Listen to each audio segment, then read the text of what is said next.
जय श्री कृष्णा। कौरव सेना का संहार, सोमदत्त का वध, युधिष्ठिर का पराक्रम और दोनों सेनाओं में दीपक का प्रकाश।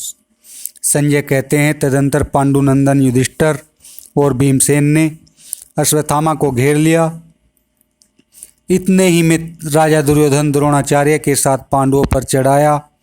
फिर उनमें भयंकर युद्ध होने लगा।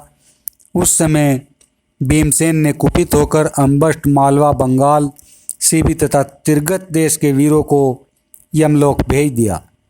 फिर अभिशासुर सेन तथा अन्य रणोन्मत्त क्षत्रियों का वध करके उनके खून से पृथ्वी को भिगोकर कीचड़मय कर दिया।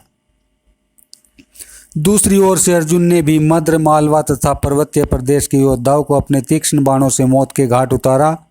इधर द्रोणाचार्य भी क्रोध में भरकर वायवास्त्र से पांडव योद्धाओं का संहार करने लगे। उनकी मार से पीड़ित होकर पांचाल वीर अर्जुन और भीम के सामने ही भागने लगे। यह देख वे दोनों भाई सहसा द्रोण पर चढ़ आए। अर्जुन दक्षिण बगल में था और भीमसेन उत्तर में। दोनों ही आचार्य द्रोण पर बड़ी भारी बाण वर्षा करने लगे। यह देख संजय, पांचाल, मत्स्य और सोमक क्षत्रिय उन दोनों की सहायता में आ पहुँचे। इसी प्रकार आपके पुत्र के महारथी योद्धा भी बहुत बड़ी सेना के साथ द्रोणाचार्य के रथ के पास आ गए। कौरव सेना पर पुनः अर्जुन की मार पड़ने लगी। एक तो अंधेरे के कारण कुछ सूझता नहीं था, दूसरे नींद से सब लोग व्याकुल थे।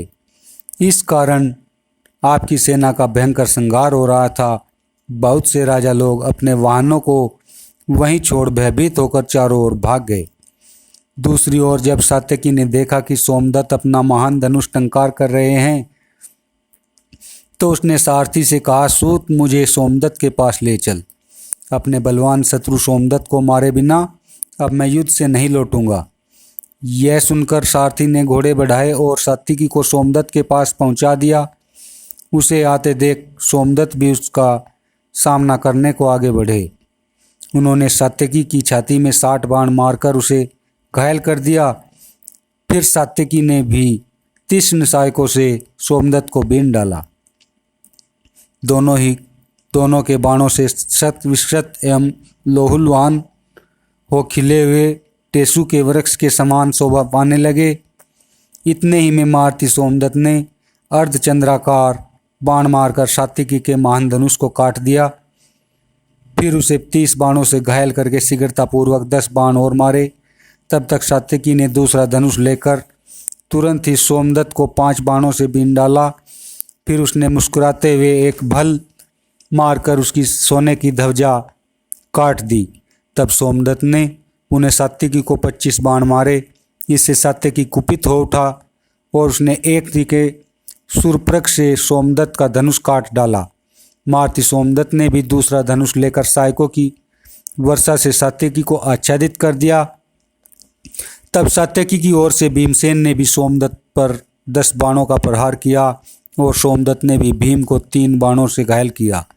इसके बाद भीमसेन ने सोमदत्त की छाती में एक परिघ का वार किया, किंतु सोमदत्त ने हंसते हुए उसके 2 टुकड़े कर डाले। तदंतर सात्यकी ने 4 बाण मारकर उनके चारों घोड़ों को प्रेतराज के समीप भेज दिया। फिर एक भल से सारथी का सिर धड़ से अलग कर दिया। इसके पश्चात सात्यकी ने प्रज्वलित अग्नि के समान एक भयंकर बाण छोड़ा। वह सोमदत्त की छाती में धंस गया और वे रथ से गिरकर मर गए।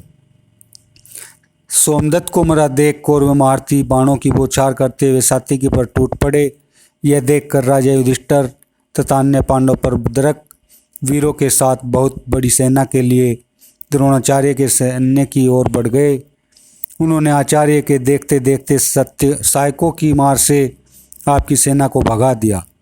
यह देख आचार्य क्रोध से लाल आंखें किए युधिष्ठिर पर टूट पड़े और उनकी छाती पर उन्होंने 7 बाण मारे। तब युधिष्ठिर ने भी 5 बाणों से द्रोणाचार्य को बीन डाला।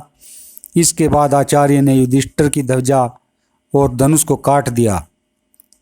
युधिष्ठिर ने दूसरा धनुष हाथ में लिया और घोड़े, सारथी, ध्वजा एवं रथहीन रथ सहित आचार्य द्रोण पर लगातार 1000 बाणों की वर्षा की। यह एक अद्भुत बात हुई। उनके बाणों के आघात से पीड़ित एवं व्यथित होकर आचार्य 2 घड़ी तक रथ की बैठक में मूर्छित भाव से पड़े रहे। फिर जब होश हुआ तो बड़े क्रोध में आकर उन्होंने युधिष्ठिर पर वायवास्त्र का प्रयोग किया, किंतु युधिष्ठिर इससे तनिक भी विचलित नहीं हुए। उन्होंने अपने अस्त्र से आचार्य के अस्त्र को शांत कर दिया और उनके धनुष को भी काट डाला। द्रोण ने दूसरा धनुष उठाया, किंतु युधिष्ठिर ने एक तीक्ष्ण बल मारकर उसे भी काट दिया। इसी बीच में भगवान श्री कृष्ण ने युधिष्ठिर से कहा, महाबाहो, मैं आपसे जो कुछ कहता हूँ उसे सुनिए। द्रोणाचार्य से युद्ध न कीजिए, वे युद्ध में सदा आपको पकड़ने का उद्योग करते हैं, अतः अनेक उनके साथ आपका युद्ध होना भी उचित नहीं समझता। जो इनका नाश करने के लिए ही उत्पन्न हुआ है, वह धृष्टद्युम्न ही इनका वध करेगा। आप गुरु से युद्ध करना छोड़ जहाँ राजा दुर्योधन है वहाँ जाइए, राजा को राजा के साथ ही लड़ाई करनी चाहिए। अतः आप हाथी, घोड़े और रथ की सेना लेकर वहाँ ही जाइए जहाँ मेरी सहायता से भीम और अर्जुन कौरवों से युद्ध कर रहे हैं। भगवान की बात सुनकर धर्मराज ने थोड़ी देर तक मन ही मन विचार किया, फिर तुरंत ही वे वहाँ जहाँ भीमसेन थे उधर को चल दिए। इधर द्रोण भी उस रात में पांडवों और पांचालों की सेना का संहार करने लगे। धृतराष्ट्र ने पूछा, संजय, पांडवों ने जब हमारी सेना का मंथन कर डाला, सभी सैनिकों के तेज छीण कर दिए और सब लोग उस घोर अंधकार में डूब रहे थे, उस समय तुम लोगों ने क्या सोचा? दोनों सेनाओं का प्रकाश कैसे मिला? संजय ने कहा, महाराज, दुर्योधन ने सेनापतियों को आज्ञा देकर जो सेना मरने से बच गई थी उसे व्यूहकार में खड़ी करवाया। उसमें सबसे आगे थे द्रोण और पीछे थे शल्य, अश्वत्थामा, कृतवर्मा तथा शकुनी और स्वयं राजा दुर्योधन चारों ओर घूम घूम कर उस रात्रि में सेना की रक्षा कर रहा था। उसने पैदल सैनिकों को आज्ञा दी कि तुम लोग हथियार रख दो और अपने हाथों में जलती हुई मशालें उठा लो। सैनिकों ने प्रसन्नतापूर्वक इस आज्ञा का पालन किया। कौरवों ने प्रत्येक रथ के पास 5-5, हर एक हाथी के पास 3 और एक एक घोड़े के पास एक एक प्रदीप रखा।